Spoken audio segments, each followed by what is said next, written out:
Akkam nagaa jirtu kabajamtoota daawwattoota koo bakka jirtan hundumatti nagaan kun isin qabu. Ani Lataa Labataadha. YouTube Elitu Tech sagantaa afaan Oromoo irraa. Akkuma beekamu kanaan dura sagantaa magaalaa Bishooftuu isiniin dhiyeessadheen isinitti himeen ture. Kunoonis har'a qabadhee fuula keessan dura dhiyaadhee jira.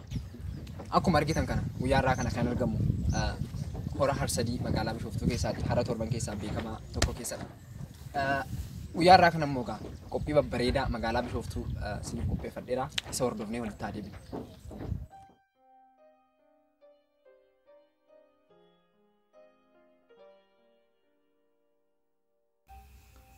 Magaalaan Bishooftuu kan hundeeffamte bara 1917 akka lakkoofsa Itoophiyaatti daandii baaburaa Itiyoo Jibuutii irratti. Maqaan Bishooftuu jedhu jecha afaan Oromoo bishaanoftuu jedhu irraatii kan dhufedha. Bishooftuun harawwan torba qabdi. Isaanis Harsadii, Bishooftuu,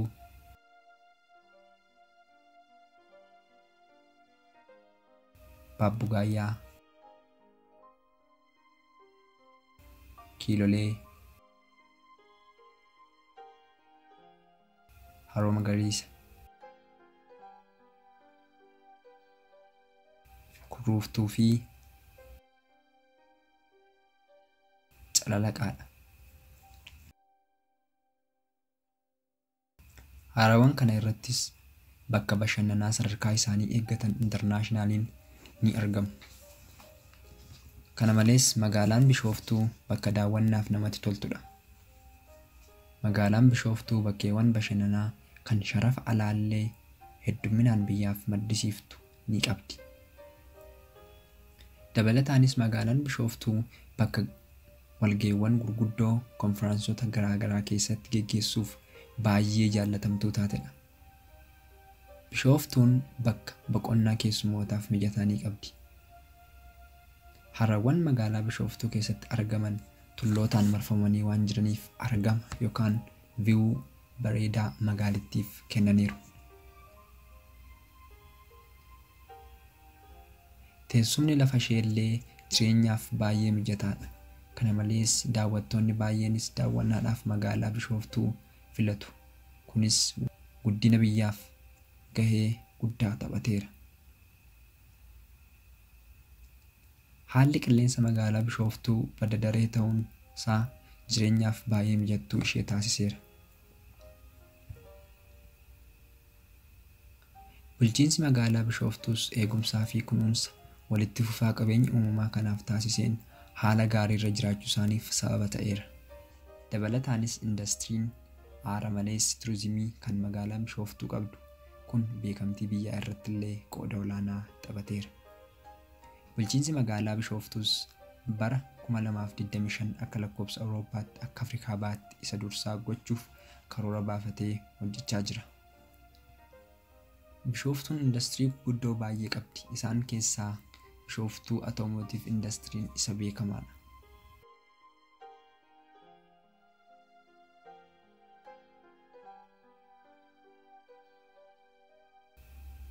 Karaa magariisummaa yoo ilaalle magaalli Bishooftuu Green Area yookiin naannoo magariisaa ijatti tolu baay'ee qabdi.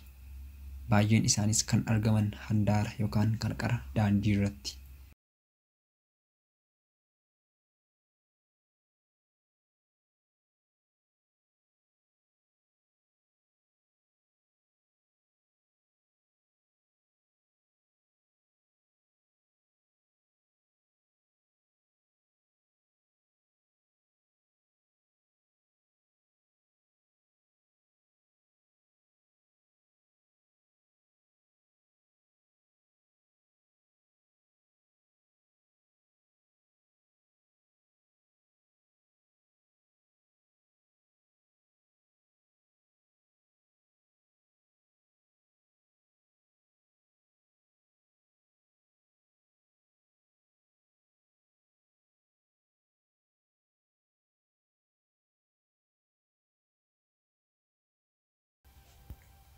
Karaa oomisha abaaboo yoo ilaallu magaalaan Bishooftuu oomisha abaaboodhaan kan badhaatedha.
isinis magaalaa keessan magaalaa Bishooftuu kan akka dhuftanii daawwattan affeerraa kooti. Egaa dhaggeeffattoota tokko qophii ana irra isiniif dhiyeessetti akka guddaa gammadan abdii guddaan qaba. Subscribe akka gochuun dagannee, like isa kan dagannee, share akka gochuun dagannee yeroo itti immoo kan isin dhiyaassu daawwattoota tokko fooqaa saayinsii fi teekinooloojiidha. Bakka inni itti barataa ture waa'ee saayinsii fi teekinooloojii maal akka qabu fi bara kam akka hundeeffame qophii babbareedaa isiniif dhiyeessa waan ta'eef akka hin daganne ilaalu. Kana malees warri subscribe hin goone warri yeroo xawaaf ilaaltan subscribe gochuu hin dagatina. Waan dhaggeeffattaniif guddaa galatoomaa.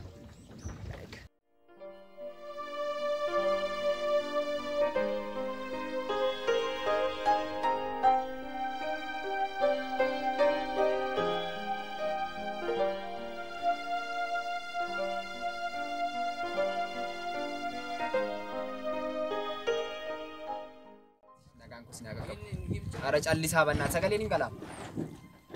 Bila haaf selalle taawralle. Torban keessa.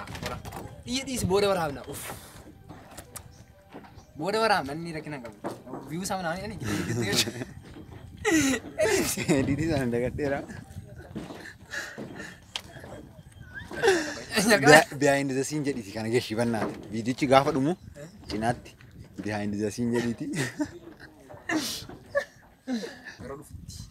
Yeroo dhufutti immoo daawwattoota tokko kanan isin dhiyeessu. Magaalaa laga xaafoo laga daadhiidha. Itti xiqqoo turteeti.